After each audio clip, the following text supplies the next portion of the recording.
Have you ever thought about starting your own podcast? I know I did before I started this. I had tons of questions that I didn't have the answers to. How do I record an episode? How do I get my show into all the apps people, like to listen to? How do I make money off of it? Really, and all these answers were simply answered by Anchor. Anchor is a one-stop shop for recording, hosting, and distributing your podcast.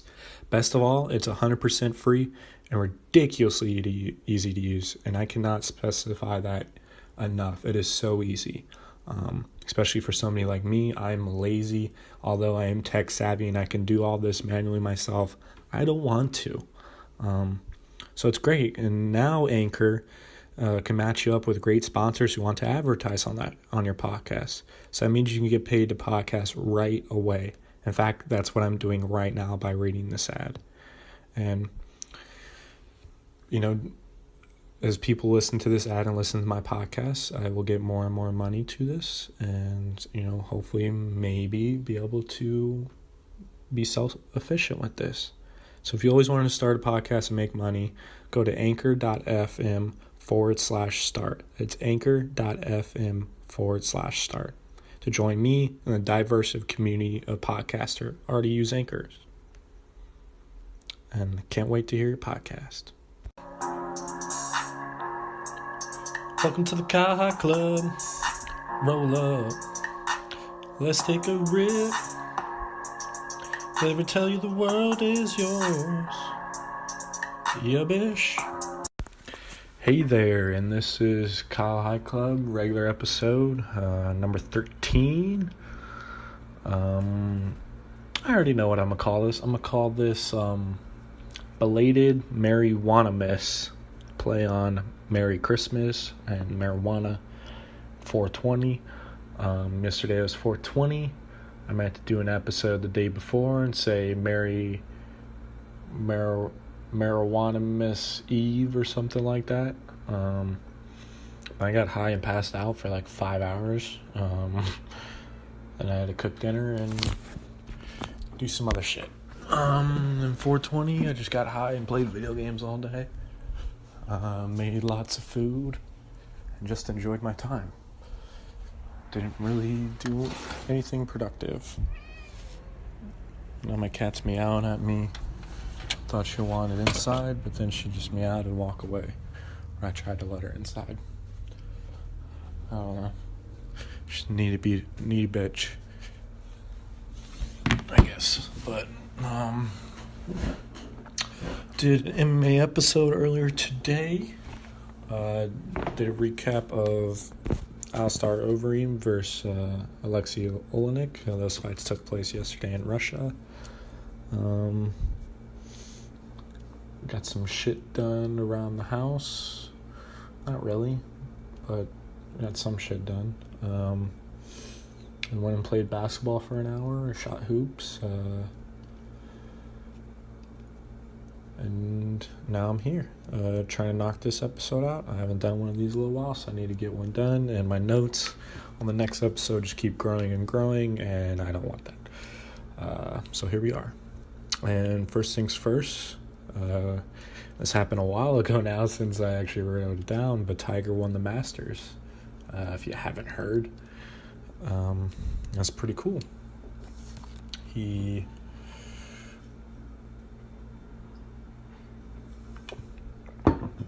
I think he won, last time he won the Masters was 2005. Last time Tiger won the Masters. Yeah, he won it this week playing he only won it, I don't know. It shows what I know, right? Won the Masters. Last time he won the Masters was 2005. Okay. The last time he won a major was a U.S. Open back in 2008. So it's been 11 years since this man's won a major championship. So he now has 15. I believe Jack Nicholson's record is 18. So now, how old is he? Tiger's 43. I mean, I'm pretty sure he keeps well in good shape. He's had a bunch of surgeries, but he could still keep playing golf. He still plays it. There's a lot of guys that are older than him still playing, and they're still good. I wonder what the oldest guy is. Oldest PGA player. Sam Snead, also the man who owns the record for most PGA Tour wins, is the oldest winner in Tour history. Okay, they have the oldest winners on the PGA Tour. Who's that? The oldest winners are 51? I guess I shouldn't be that surprised.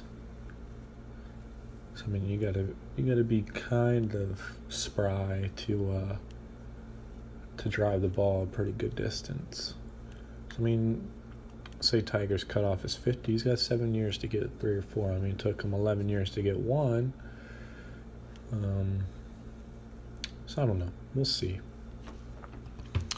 But, really, golf's only really excited when Tiger's winning. It's so strange how this one guy has captivated one sport and it lives or dies without him, essentially. And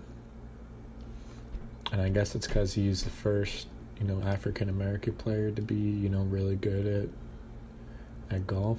And I guess maybe not the first, but he was just so dominant in his early years. It was hard not to, become a star. If a white guy did what he did, though, I don't know if he'd still be a star. I mean, his name's Tiger.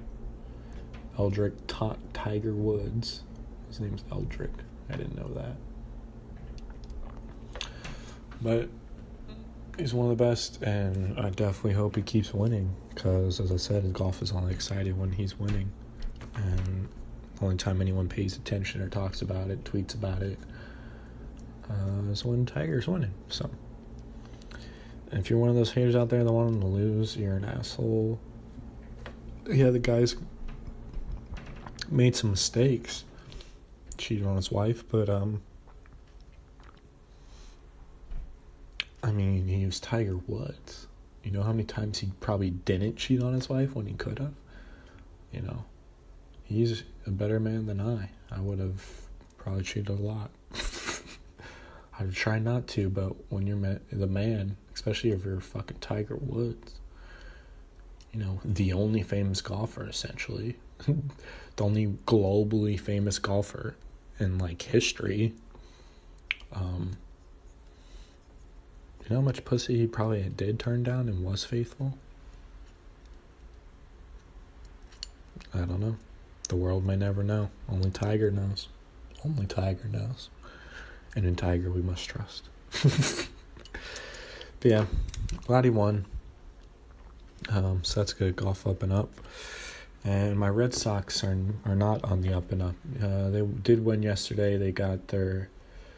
They clinched their first series win, and it happens to be against the Tampa Bay Rays, who are leading the division right now by several games. Red Sox were 8 back already. Let me see where they're at now after that win. The computer wants to fucking load. Dang, they're not even last anymore. So yeah, now they're only 6 back. And they were 8, just 2 days ago.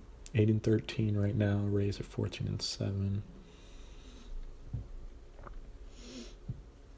Mariners are 16-8. They have the best record in the American League. Twins lead the Central at 11-7. So really, no one's going off. The Mariners 16-8 is pretty good. The Rays at 14-7 is pretty good, but I don't see them holding that. I think the Red Sox just beat them 2 games in a row. The Rays are on a 3-game losing streak. So the division is still alive. It's still super early. Still the first month of the season. I think once you get a month in, you can start to get a feel of how the season's going to play out. Even 2 months. Because even, later in the month, some teams go on hot runs in September and make the playoffs, and just do great. Other teams collapse. At that time, the Red Sox had a historic collapse back in September when they were just leading the entire American League by 10 games. And then they lost 20 out of 25 games or something and missed the entire playoffs. That was when Francona was the manager, I think. And players were eating chicken in the locker room and drinking beer during a game. Yeah, I guess I didn't really have a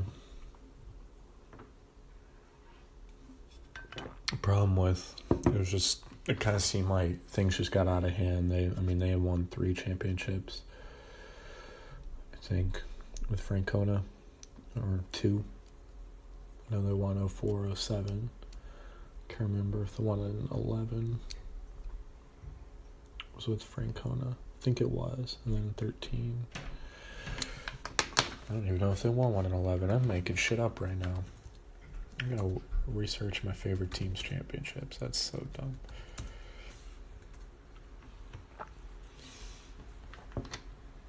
Yeah, so I was wrong. 04, 07. Okay. Yeah, so they won 2 with Francona 04, 07. Then they had that collapse. I think it was 2011. That was the year I was thinking of, because 2012 was when they had Bobby Valentine, the manager, just sucked. And that's when I graduated and saw them play. Lost to the Braves 5-2 interleague week. Then the year after that, John Farrell took over as manager. They won the whole thing. Then, of course, last year, Alex Cora, his first year as manager, won the whole thing. Francona, his first year as manager, won the whole thing. It's kind of weird how, just get a new face, a new guy in there. And, it's same people in the locker room, same players, and somehow they just get the shit together, right the ship, and get it done. I don't think you need a new manager already. It's his first year. I think they're still coming off a little World Series hangover. Not many people expected the Red Sox to win the World Series last year, and they pretty much, besides the Astros, they pretty much dominated the league. The Astros are pretty solid, but the Red Sox ended up beating them, and pretty much unstoppable. Had a great year. But to add on top of insult to injury, and I guess injury on top of injury, Nathan Evoldi, a starting pitcher, good right-hander that we acquired last year around the trade deadline, and really helped us solidify that rotation, get a good another right-hand thrower in there with Porcello. So we got, 2 of the best lefties in the world, and David Price and Kris Sale. Then Porcello, former Cy Young Award winner, as a righty, and then Evoldi as a righty as well. We still have Eduardo Nunez, or Rodriguez. And speaking of Eduardo Nunez, he was also added to the injury list. So him and Nathan Evoldi joined Pedroia and Brock Holt on the injured list. So we got 3 guys that could potentially play the second base all on the injured list. So we got Sei-Wei-Wan Lee. I don't know if that's how you say his name, but I think it's pretty close. He's playing second base right now. I don't know who's playing today. And also recently traded Blake Swihart, who's a backup catcher, but also can play pretty much anywhere. He could play second, third, first. I'm sure he can play outfield. He could probably play shortstop. Probably not that good at playing shortstop compared to Xander Bogaerts, obviously. But he was nice to have as a backup catcher. But with Sandy Leon and Christian Vasquez, looks like he's settled in pretty good. I think he has already 4 home runs to start out the season. He's not really a home run hitter, but he's a decent defensive, offensive catcher. And so is Swihart, but I believe we traded him, and I forget what we traded him for, the exact name, but I know it was for a pitcher. I'm pretty sure it was a relief pitcher to maybe help bolster that bullpen. The bullpen has been a little shaky. Just pitching been shaking overall. But, last time I talked about the Red Sox, their differential was pretty bad, and it's already better than the Orioles, than the shitty-ass Orioles. So, going in the right direction. 3-3 at home. We've only had 6 games at home, 15 away, so we've had a heavy away away stretch here to begin the season, so I think it's fine once they settle away at home. They're in Tampa Bay right now. Hopefully come back to Fenway and have a couple series there, have a couple weeks there, solidify the rotations, get some guys healed up, and start to make a run come mid-May. And like I said, I'm still not panicking. Everyone keeps writing these fucking panic articles. Oh, is it serious to actually start panicking about the Red Sox? And then you got two-game winning streak versus the leader in the division. So now they were 8 back, and now they're only 6. You get another one today, you're only 5 back. So we'll see. And they're actually playing right now, and it's 3-2. The Red Sox are up. They're about to start. Either about to start the bottom 6 or top 7. Okay, they're about to start top 7. So I'll be watching that game, and yeah, we'll see how it plays out. Just staying with the baseball theme that I got going here. Kris Davis for the Oakland Athletics signed a 2-year, $33.5 million deal. I believe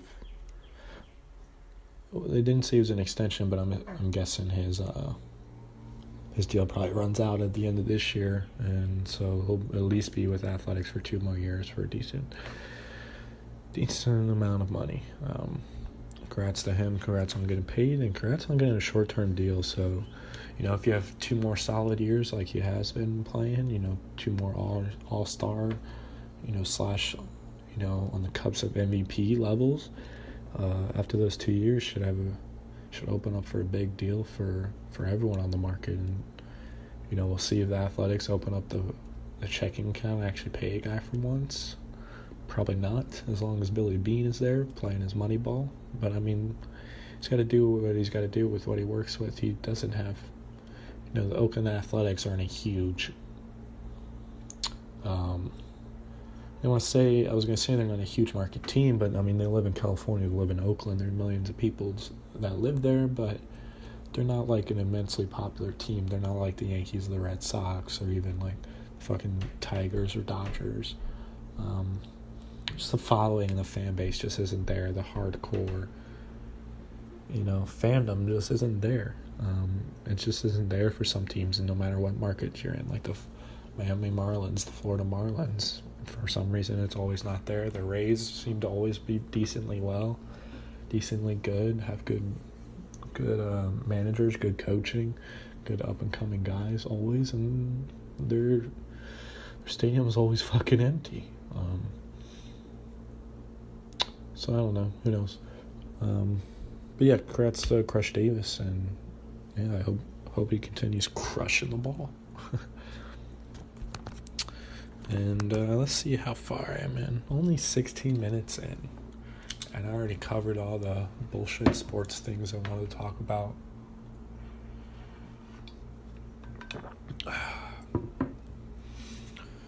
So I guess just one of the life things that I wrote down and kind of had, lingering on my mind for the past week or so is just the immense difference in human beings. And the differences are obvious, and in size and hair color and eye color, that sort of thing. Genetic, biologically wise, obviously we differ. Some people are short, some people are tall, fat, skinny, blonde, brunette, white, black, Latino, etc., etc., etc. Some people are gay, some people are straight, some people are both, and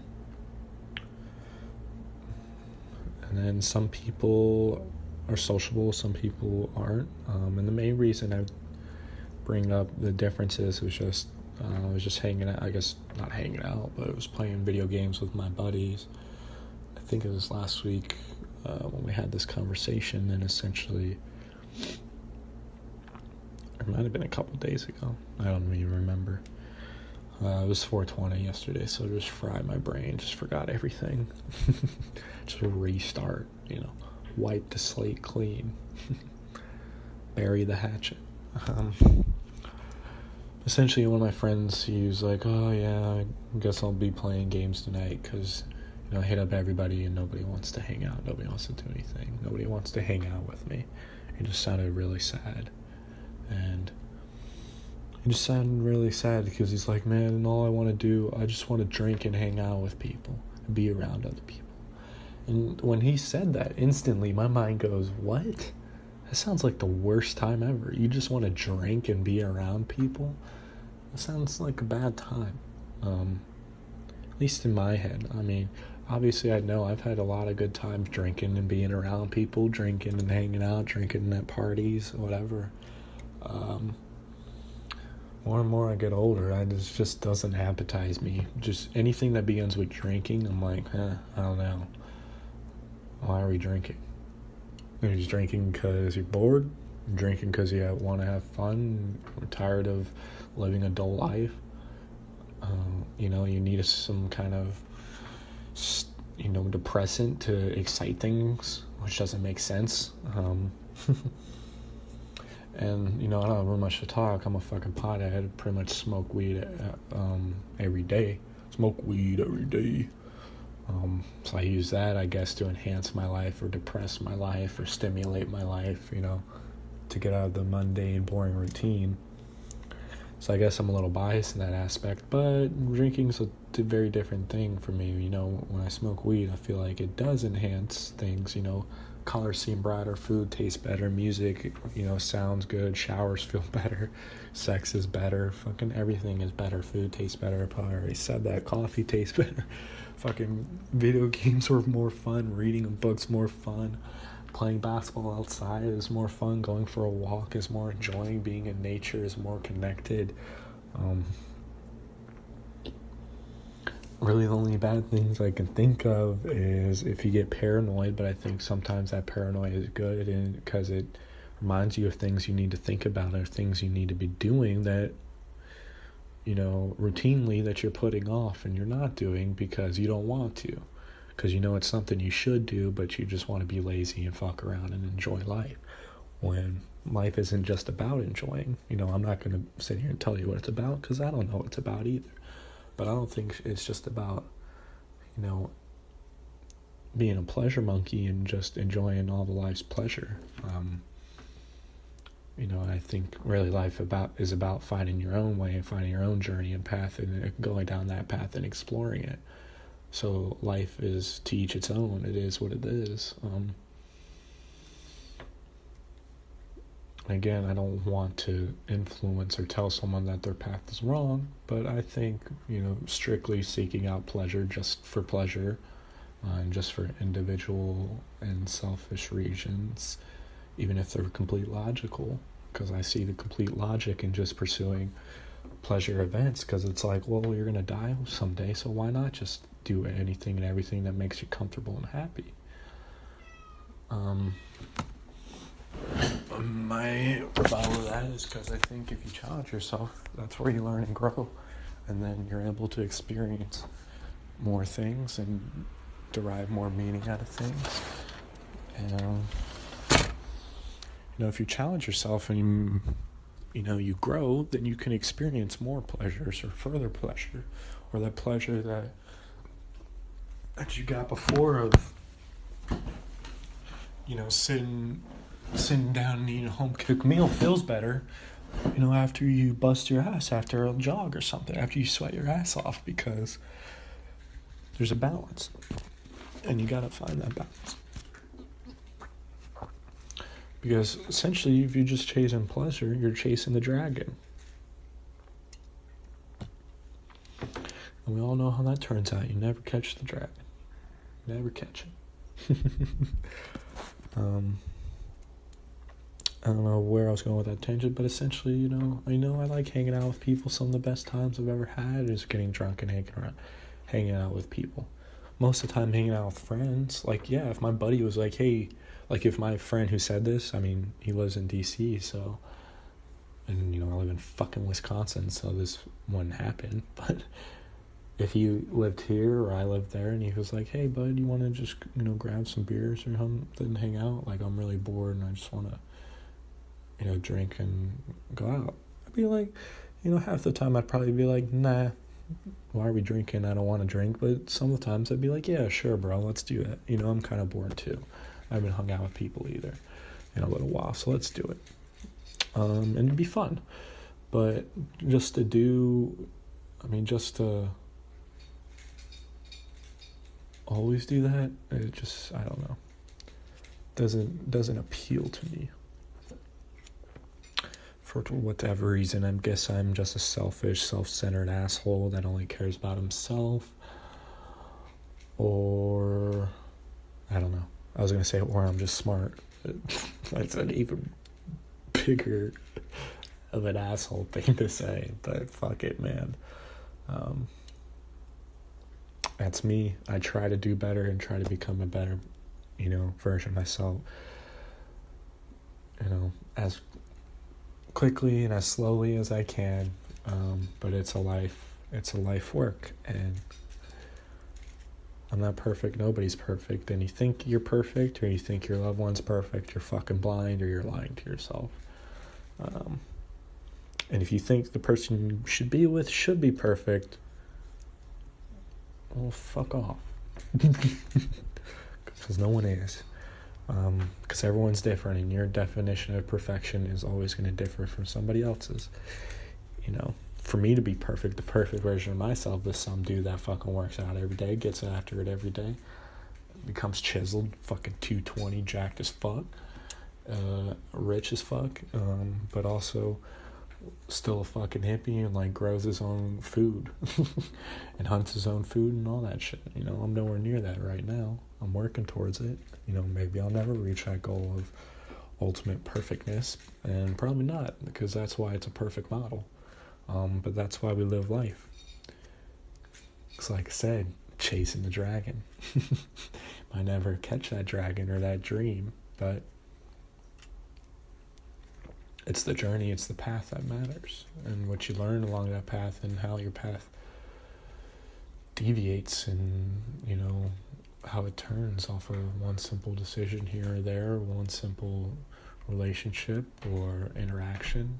And that's why it's so beautiful, because there's so many differences and so many possibilities that are out there, and this multitude of paths that can happen. No one can really predict this. I know I can. I don't know what's going to happen the next year. If I was, I don't even know. If I was just complacent and just always sat around and did nothing for the next year, I could probably predict what I was going to do. But who knows? I might change and fucking get my shit together. It's starting to get together, but some of my shit's not together. It's still spread out. It's still not together. So who knows? It's a WIP. WIP, work in progress. That's what makes it beautiful, folks. And you can't get too down on yourself. All you can do is just keep working, keep moving forward. Because, that's what everyone else has done. Everyone that's been alive in the past pass their genes on to the next generation. Made the world how it is today, for better or for worse. I'd say for better. We're still alive. I think less murders and less travesties and less violence happen as we get older and mature as a society and civilization, and just as human beings in general. And as we grow and develop with technology and I guess better economic conditions as well. So we'll see. But also at the same time, we are kind of self-domesticating ourselves. And not even kind of, we are. As we build better and better technology, better and better things, we have better TVs, better gaming systems, we have VR systems, and now you can have food just delivered to your doorstep. It's awesome. I do it with Blue Apron. It's awesome because, although I could have time to, research and do, learn how to cook better and find the ingredients that I like little by little and add things here and there and try different recipes, I don't really want to, put that effort in. So I just pay some company to put, they have each week they have like anywhere from 7 to 10 meals you could choose from. You choose 3 of them, and they send you the instructions and all the ingredients you need. And most of the time it's, a variation of some things that I tried before or I like, but sometimes every now and then I try something new, or at least some new ingredients and new sauce or whatever. And I've learned immensely just by paying this little service to kind of basically teach me how to cook, and I know how to cook. I know how to fucking cook things over an open flame. I know how to stuff shit into a fucking oven. And that's essentially cooking. I know how to grill and,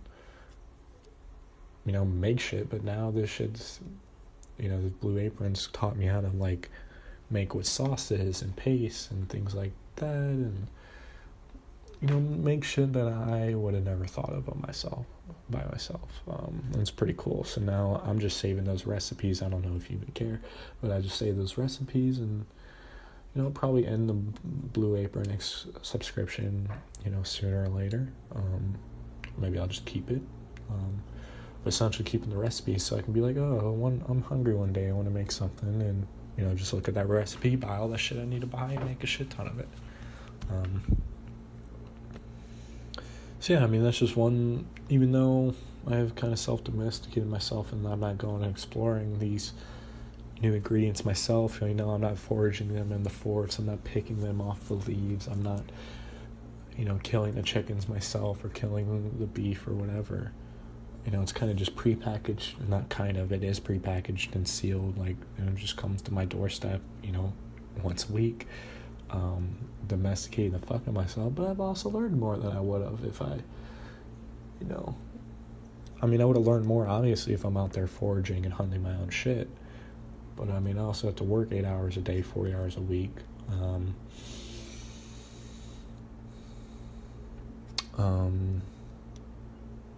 I also had to do my best to be physically active, and, I still do these podcasts. Person's only got so much time, and, I still have to chase pleasure as well. You can't just work, because all work and no play makes Johnny a dull boy.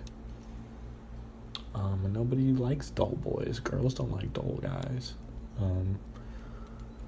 So, even if you work, and you get all this money and shit, the money will probably help. I don't think, you'll be able to buy a wife, essentially, even though it's technically illegal, but still happens. But, that's where, it comes back on this balance. We can't, even though it's fucking awesome being domesticated, have everything at our fingertips, all these movies on Netflix and YouTube and podcasts, and now people like me, who I'm a nobody, are just putting out content for really no reason, just because they want to. There's so much shit out there. You could sit on the internet forever and you never would consume all the content that's out there.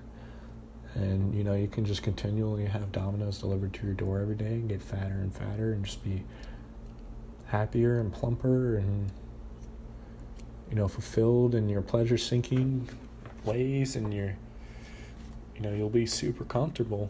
But I think our DNA and how we evolved, we are almost programmed to where we need challenge. We need suffering to be happy, to be truly happy. And I'm not saying you have to starve, you have to go through traumatic events to be happy, to be truly happy. I'm not saying you need to dwell in the darkness and, just have a shit life to realize and kind of put in perspective what happiness is. Yes, I think that helps, and I think people that come from rough beginnings and then ultimately do make it, do climb out of the hole, they know what happiness is, because they've been there when the only thing that matters is you have to concentrate on the struggle. Like, it doesn't matter how happy you are, you just have to keep moving. And happiness is really only realized when you realize you don't have to keep moving anymore. You could take a little break. But then you can't get content with that little break. You can't just always want that break, because then you get stuck in that hole again. You get stuck in that rut. You get stuck in that bad, dark place you were before you started working and out of that rut. And then it's just a vicious cycle all over again. So I think you need that balance. Some of us do go through vicious cycles. I go through vicious cycles, man, where, I'm working out every day, busting my ass, and I feel great, never happier, never feel, more blessed, more connected to other people, and I actually feel wanting to connect with more people. And then every now and then I feel like it's almost designed. It's almost designed in this fucking world we're living in, at least in my sake. It fucking feels like it is. But that's just how my brain works. I try to connect the dots and paths and algorithms to everything, even if there is no valid explanation or connection. Yeah. But I just... I love you too. I don't know.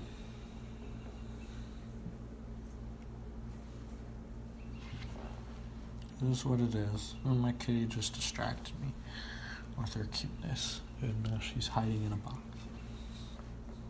Are you going all the way in there? You're just right there at the front. But yeah, of course, she got me off my train of thought. And I thought I was going on a roll there. Who knows? But, it's about the balance. You gotta find, even when shit's going good, when you have a good job, you're eating well, even if your love life's going well. It's fucked up, but all good things do come to an end, because all things come to an end. All bad things come to an end as well. Either they end in misery or they end in happiness. All things will end someday. As far as I know, as far as I can tell, people do die. I don't know where they go from there. I'll let you know when I get there. Maybe I'll do a podcast from there, if and when. Probably not, though. I don't know. I don't think you will be able to connect back. I don't know how it works. Like I said, I'll let you know. But I think we need struggle, and we need hardship, challenges, goals to not only stay on the path and keep moving forward, but to be happy. Because I think without struggle, without challenge, you don't really achieve full happiness. Without doing something that's hard, if you just always take the easy route, you never feel fulfilled. And take my word for it, because I'm the laziest motherfucker ever. I love comfort. I love just getting high, sitting around, getting fat, eating food, not doing shit. I hate working out. Every time before working out, I'm like, why are you doing this? There's no point. Why are you doing this? Blah, blah, blah. You're going to die someday. Just get fat and enjoy it. Just get fat, drunk, and enjoy life. Yeah, I do enjoy life, and I get fat sometimes, and I get drunk sometimes, but I don't know. I really think we need to struggle. And I'm not saying you have to go through bad shit. I'm not saying you got to put yourself in, war or anything like that. But, and I was going to say just go for a jog. But, I can't even motivate myself most of the time to go for a jog. It's so boring. That's why I went and shot hoops. I shot, basketball around for a little bit. Because I know I would move just because, I like shooting basketball. I like chasing out the ball when I miss, and I miss all the fucking time. So I get a decent amount of running in, probably more than I would have if I just went on a straight jog nonstop. Now my cardio would probably benefit more from the jog, but I don't know. Who knows? The jog I usually go on is usually only a couple miles, and I'm done within 15-20 minutes, and I'm fucking exhausted. But I went and played basketball for an hour, and I wasn't running a lot, and I actually worked on free throws a decent amount because I suck at shooting, and I'm really awful at free throws. So I said, hey, I'm gonna start practicing those because I suck at it, and kind of just embrace the challenge. It's not a hard challenge. I'm just sitting there doing free throws, but it's the time it was almost psychedelic, like, especially it's one of the nicest days out it is probably the nicest day out so far this year in Wisconsin. It's like 70 degrees. It was just fucking beautiful. I was really, really ripped, just running around. I got the blood flowing, and then once I started practicing free throws, kind of just taking a couple breaths in, kind of slowing my heartbeat a little bit, slowing my breathing down, just relaxing myself, and then, releasing that ball, and I finally got a decent shooting form for my free throws, and it actually felt right, and it felt like most of the time it was going in. If I just concentrated, kept my breath together, slowed my heart rate a little, and, just be entirely in the moment and just concentrate on that shot, concentrate on the form, and do it right, quote unquote right every single time. And when I did, it pretty much went in every time. And yeah, it was a weird feeling. It's hard to explain, but it was almost psychedelic-like, and just like completely in the moment and concentrate on this one thing that I know I'm bad at, but know that I'm getting better at, and know that I got a lot better at in just, the little while I was doing it. And kind of look forward to going out there the next time and seeing how I go. And it's not like, I know I'm kind of just going on a tangent about me fucking shooting basketball hoops, but, just to keep it interesting, and I wouldn't just, shoot a free throw, come back, shoot a free throw. And I kind of did this a little when I was a kid, but essentially when I was a kid, well, I don't really like to explain what I did when I was a kid. I'll just explain how I did it now. But I would just, what I did today, start with the free throw, slow the heart rate, do the form, whatever, do the shot. And then if it misses or it makes, if it misses or if I make it, sometimes I just go right back and shoot another. Or I just follow up with a simple layup and then go back and do a free throw. But if it misses, chase the rebound down, take a shot from wherever you missed at, and keep going until you make it. So if I miss that second shot, that follow-up shot after the free throw shot, I follow the rebound, track it down again, and shoot again. And keep shooting, or, drive to the basket decently hard. Just get the blood flowing, get the heart pumping, get that heart and that breathing back up. And then once I make it, or once it fucking goes way out of bounds and I'm tired of chasing it, I walk back to the free throw line and start all over again. It was fun. And it was almost like a moving meditation. Just like when, I don't know if you've tried meditation before, whoever's listening, but, it's not the easiest thing to do, especially picking it up for the first time. And essentially it's like that. It's like sitting there trying to concentrate on your breathing, slowing your heart rate, concentrate being on the moment, not thinking about anything but this one moment, thinking about this free throw. But when you're meditating, you're just thinking about nothing. You're literally trying to think about nothing, thinking about nothing. And, you're continually, when you go through meditation, these thoughts creep in like, oh, fuck, I forgot to do this, or fuck, when am I going to cook dinner? Why am I at dinner? What about this girl I've been talking to? Should I text her back? But while you're in that meditative state, you kind of just got to you got to come back to the free throw line and just recenter your mind, recenter and focus back in that moment of concentrating on your breath, concentrating on the moment, concentrating on nothing, concentrating at the task at hand. And it was very similar to what I was doing with the free throws. I'd shoot the shot, but if you miss the shot, then, you start to scatter. My movements would scatter around, and, you start to get hectic. That's when the brain and the thoughts coming in, and, the chain thoughts stemming off another thought of other shit you need to do, you're supposed to do, or you haven't done, or, some bad shit or some good shit you've done in your life, whatever your ego's focusing on in that moment. But then you come back to that center, you come back to the spot where you started, to the beginning. And it's kind of like doing a lap, doing a mental lap of just, once you come back to that center, you push those thoughts out that you're not supposed to think about, and you're thinking in the moment, you're in that meditative state, you're in that mindset, concentrating on the present, the now, focusing on your breath, your heart rate, and all the sounds around you, bringing them in, and all realizing it's all exist in this moment because you're experiencing it, and because you're alive and you're conscious and you're feeling, you're hearing, you're seeing, and you are thinking sometimes, but you're able to push it out. And it's not like you're pushing it out and ignoring it. You're just saying, oh, I'll look at it later. Or, no, it doesn't really matter. We're concentrating on this moment. I'm concentrating on literally the moment in my breathing. I know it sounds weird, it sounds hippie-esque and kind of crazy, but it makes sense once you do it. And I didn't realize it till now. I didn't really connect the dots, even though I did say, doing the free throws while I was trying to concentrate my breath back and my heart rate was kind of psychedelic. It is psychedelic, but it was more meditative, a moving meditation, and I definitely experienced that through running. That's what people call a runner's high,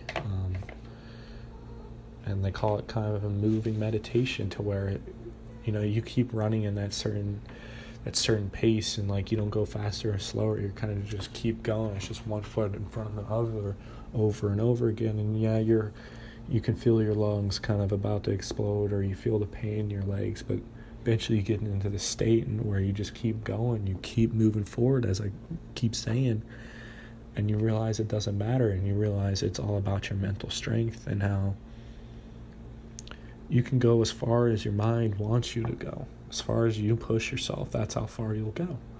And it's tough. It's tough to realize that. And I think you can only get there through challenges, through the moving meditations, through either running or, as I was shooting free throws, or from literally sitting down and trying to go at it the old-fashioned way, trying to go at it through the fucking Buddhist monk way, of sitting and concentrating on the moment. There's nothing wrong with the old-fashioned way. It's definitely beneficial. It's better than fucking doing a drug for 8 hours. Definitely less time-consuming.